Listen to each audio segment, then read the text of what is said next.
This is Scott Becker with a special episode on leadership, where we're joined today by Amber Walsh. Amber Walsh was the former chair of the healthcare department at McGuireWoods. Now she serves on the executive committee of the firm, which is one of the largest law firms in the world. She herself works at the intersection of healthcare, a lot of work for hospitals and health systems, and surgery centers and surgery center chains, as well as for private equity that invests in healthcare. This podcast will be distributed on Becker's Healthcare and Becker Private Equity. Amber, thank you for joining us. Can you take a moment to both introduce yourself and then let's talk about some of your thoughts on leadership? Absolutely. Thank you, Scott. Well, you gave a very nice introduction of me, but something that I will also add is that the 3 tips that I'm going to describe here, there are some that came very naturally to me when I was a young leader and moving into leadership. And some of them did not come as naturally. And one in particular, I struggle with literally every day. And I think that's a lot of the things that we do in our professional lives. There are aspects of the job that come very naturally and others that we struggle with. And the same is true in leadership. And talk to us about that, because I love this concept of there's certain things in life, leadership, other aspects that come so naturally. There's other things that every single day take work to stay on the right track or be the person one wants to be. Talk to us a little bit about some of the things that came naturally, some things you had to work towards, and hopefully those will be instructive for some of our listeners. Yeah, absolutely. And I think that's why we're all constantly still students. It's why people listen to your podcast. We're all looking for tips and ways to improve and ways to be better. And then you get to a certain point in your development. This is true for athletes, it's true for kids, it's true for professionals, that you start to recognize the things that may come naturally for you and less so for others, but then the qualities, of course, that you want to also take on for yourself. So I will actually start in the 3 tips. I will actually start with one that came more naturally to me. And I see that it is more of a struggle for some leaders, and some leaders don't even make the effort, but I personally think that this particular tip is really, really important. And that is, I think it is important as a leader to be vulnerable, to show your humanity, and to be honest. It is absolutely a fine line to show your team your vulnerability, to show your team that you're a flawed human and that you too struggle with things and have to work on things. It's a very fine line of being relatable and sharing those aspects of your person, and yet still not losing the respect of your team. It is not easy to do. This is one of those things that was a little bit more natural for me. I am personally an oversharer by nature. I tend to tell a lot about my family and my experience and myself. I am very flawed, and I'm very comfortable with my flaws, and I actually don't mind talking about my flaws. To me, that's very natural. So it has worked for me in the leadership style to be pretty honest and vulnerable. And I don't mind talking about the things that I've struggled with, very simple things. When you're a young leader, a lot of the time, the teams that you're leading, you're just sharing simple things that you struggled with as you were starting your career, for example. That is easy for me to do. It's less natural for other people to do. So my tip here would be that if you are less personally comfortable with sharing with your own flaws, you don't have to share everything. Just take a moment and think about what from your personal experience would be the most impactful and helpful for your team to help them be comfortable with you as a person, to help make you more relatable and kind of at their level, but also what will be the most motivating to the team. So that for me is kind of the first tip for a young leader to just recognize that sometimes that vulnerability and being more of a flawed person can actually be really helpful for team harmony. Now, this is a fascinating subject, and there's a number of different studies on exactly this issue of sort of this vulnerability, this humility, and so forth. And we all see young leaders that come in too confident. And there used to be a phrase with it, someone that seems like they know everything. I'm paraphrasing poorly, but everybody knows they don't. You know, there's these people that are confident and not necessarily great at leadership or very smart, sort of that mix of great confidence or cocksureness without being themselves very talented leaders and managers. And then there's the flip side of people that are sort of too uncertain and too rudderless in their leadership as they sort of get going. And there's all these studies that sort of show that this vulnerability and humility is, in admitting that you make mistakes, is tremendously effective as a leader and tremendously part of one's authenticity, but particularly as that leader has built their credibility and people recognize they truly can be a serious leader.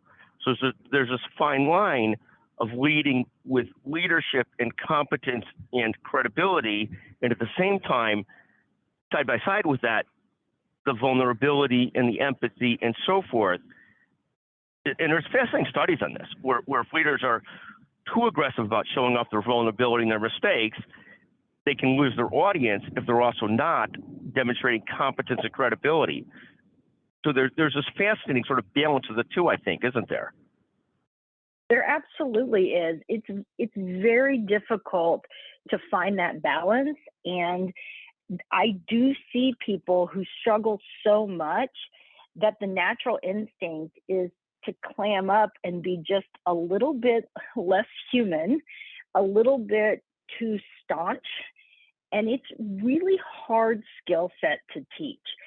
It's one of those things that if it doesn't come naturally to you to find that balance, it's simply going to have to be something that you're cognizant of, that you're making an effort of, and that you're thinking about, I should share just a little bit more, just being a little bit introspective about that. If this is a particular skill set that doesn't come naturally to you, because if you don't find that right balance, I think most people tend to be on a little bit more of the strict and conservative side. So it's just one of those things to be aware of in striking that balance.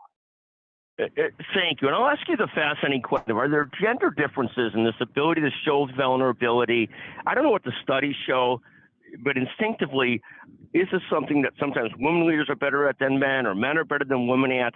I would assume that it's all over the board, I take it. I wonder if there's any studies on gender differences in the ability to show vulnerability and humility. Well, so the study, this is really interesting that you asked this question, Scott, and I think this would be a good follow-up conversation.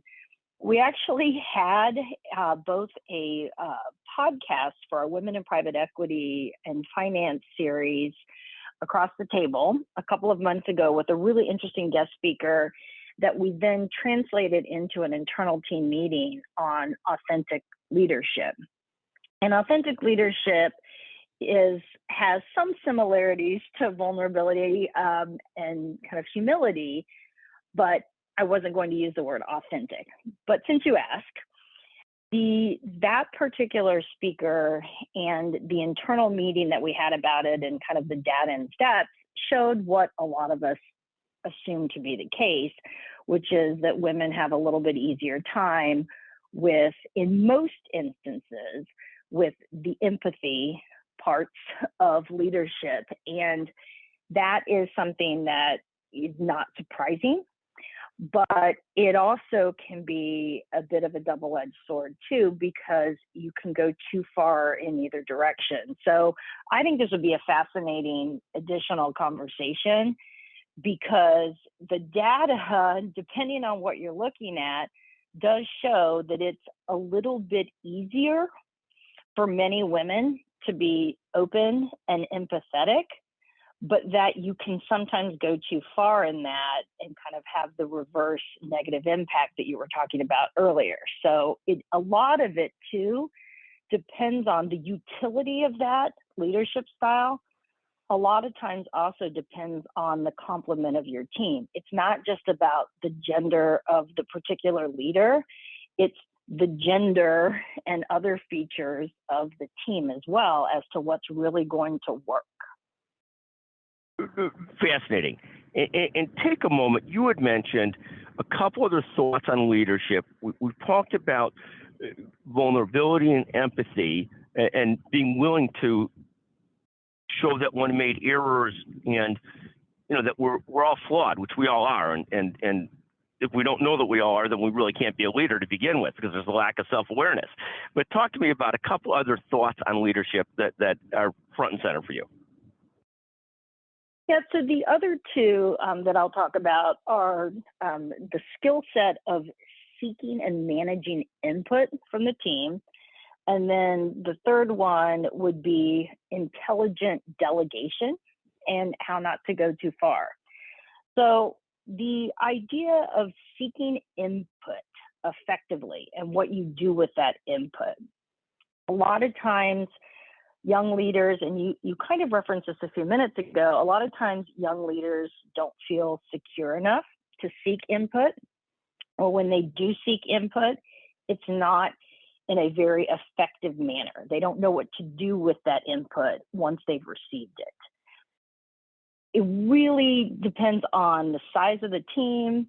It depends on the forum, whether or not you want to seek input privately, anonymously, publicly. There's a lot of different ways to seek input, but I don't think you can be an effective leader, and I don't care how young you are or how long you've been in the position, unless you are seeking input in the right way for that situation.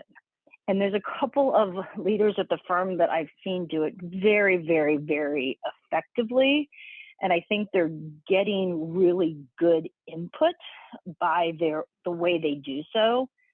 But you cannot obviously take a meeting where there are 25 participants and seek individual input on every single question. That seems pretty obvious, but I've seen some extreme examples of ineffective input seeking. Talk to us a little bit about examples of good input seeking and where you see people do this in an effective way. You could mention names. You don't have to mention names, but you're welcome to. But also to speak about how you see them do it and why that's effective. Yeah, absolutely. So I will mention a couple of names. So one of our partners, Amy Manning, I've heard her say, and I thought this was a great tip, that if she has not heard from every person in the meeting at some point in that meeting with meaningful input, that's the point in which you call on someone, assuming that you're not in a meeting of 100 people, right? There's an obviousness to that line.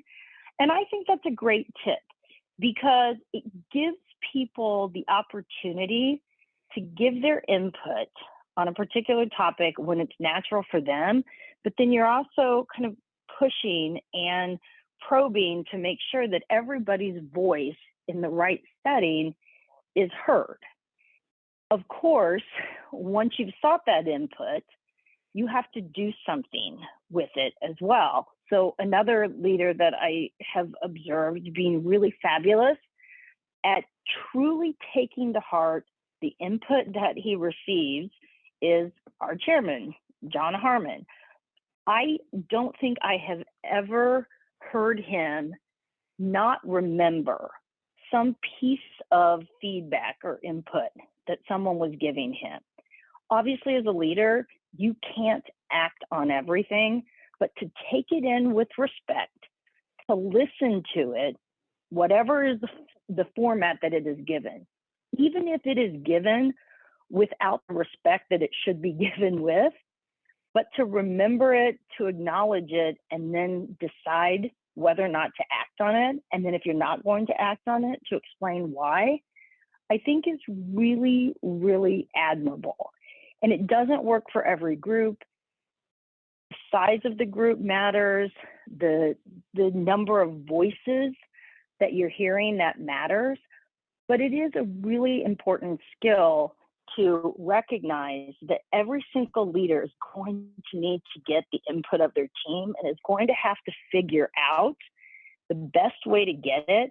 And then when they receive that input, to acknowledge it in some form or fashion, decide what you want to do with it, and make sure the team understands that it wasn't for naught. So I think that's really, really important skill. I think that's a fascinating point. You know, there's a fascinating point. One of the leaders I've had a chance to work with over the years was CEO of a nearly $15 billion health system, and he would explain to someone, he would sometimes ask for input. He might agree or disagree with that input, but one way or another, he would respond to the person. And I remember one time somebody vividly saying, "You're not hearing us," and him responding, No, I hear you. I just don't necessarily agree with the route you want to take." And I think even the fact that the willingness to not avoid it, which many of us want to avoid it, and the need to follow up. Obviously, people love the most when you follow up and you embrace their idea, but but second to that is making sure you're at least responsive, even if you don't agree to go ahead with the idea, but to somehow or another be directly responsive. And so many leaders fail in this because it's no fun to tell somebody, "I heard you, thank you so much. We're not going in that direction, but we appreciate your input very much." And obviously at some point, on some issues, you probably have to go in the person's direction, hopefully over time, for them to be willing to keep on giving input, to not feel like it's totally lost. But at least the responsiveness, the straightforwardness, I think is so important. And I would agree with you 100%. And John Harmon does a wonderful job of taking in input in multiple different ways and then making sure that somehow or another it's followed up on, whether he necessarily pursues it or not. He lets people know that he's thought about it. Absolutely. It makes you feel valuable and important. And there are very few people that expect all of their ideas to be implemented. It's such a tiny little bandwidth. But you do have the right to be heard and respected and listened to. And when you have a leader that actually does that, it's just extraordinarily impactful and creates a lot of trust and a lot of cohesivity on the team. Thank you, Amber. Let me turn you to your third thought on leadership. We've talked so far about vulnerability, empathy, transparency. We've also talked about getting input from the people you work with, the people you lead with, and making sure you do so in an effective way. Give us a third thought on leadership today. The third thought really is in the ability to intelligently delegate. Everyone knows that leaders need to delegate. Obviously, if you're leading a team of any size whatsoever, there are other members of the team that need to take on other tasks. It's absolutely imperative, but there's really intelligent ways to do it.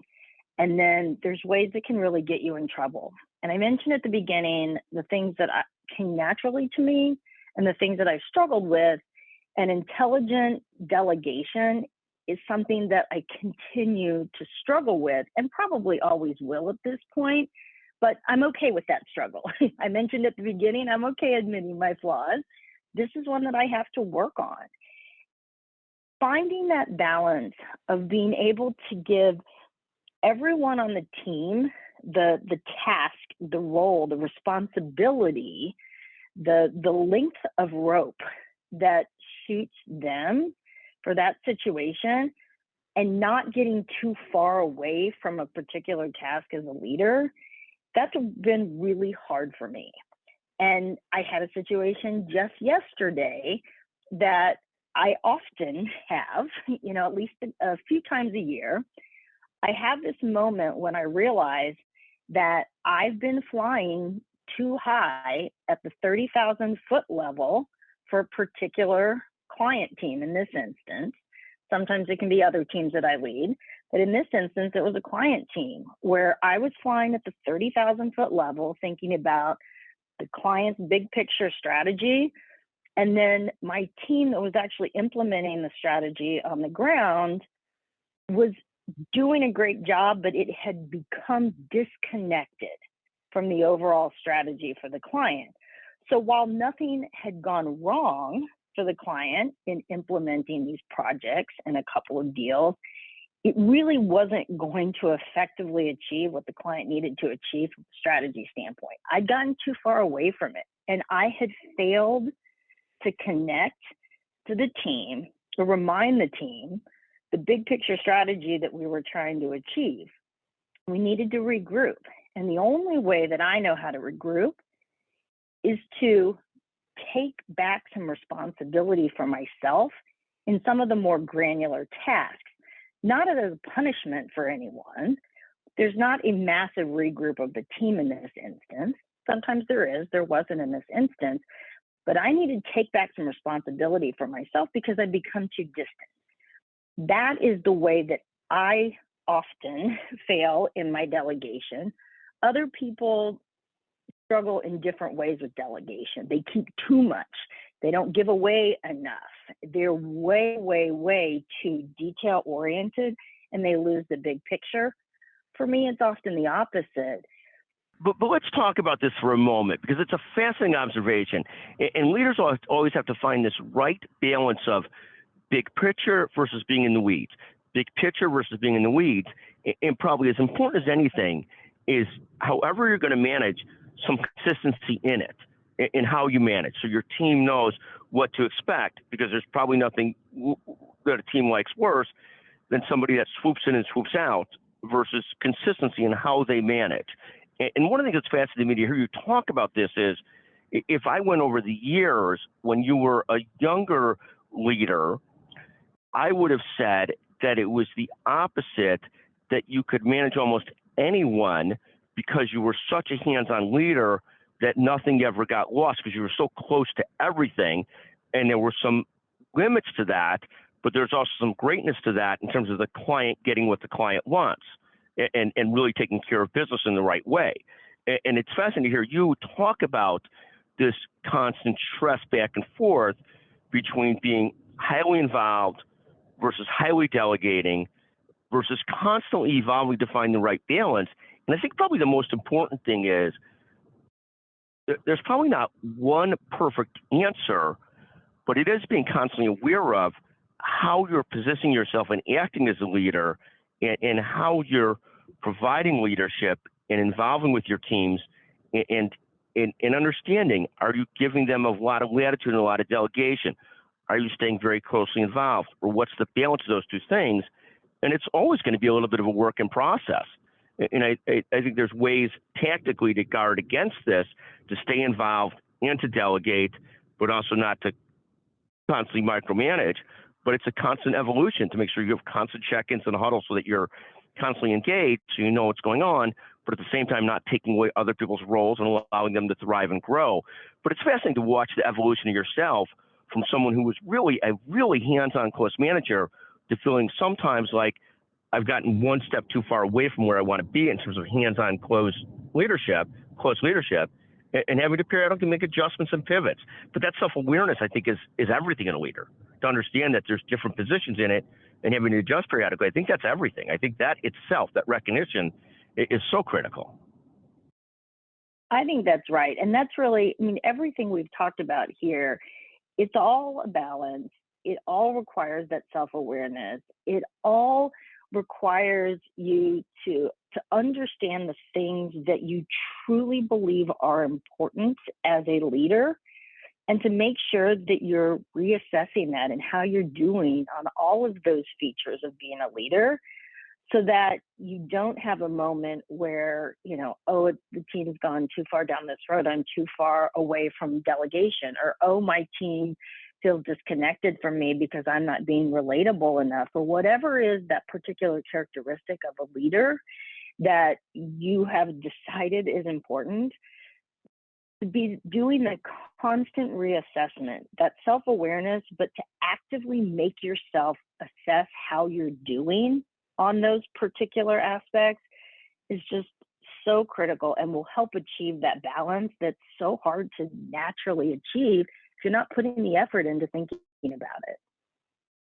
Amber, I want to thank you again for joining us. And this podcast. We'll release this both under Becker's Healthcare and Becker Private Equity. Thank you so much for joining us. Again, Amber Walsh, Executive Committee at McGuireWoods and the former chair of the Healthcare Department, the National Healthcare Department at McGuireWoods, remarkable leader. Thank you for joining us today. Thank you.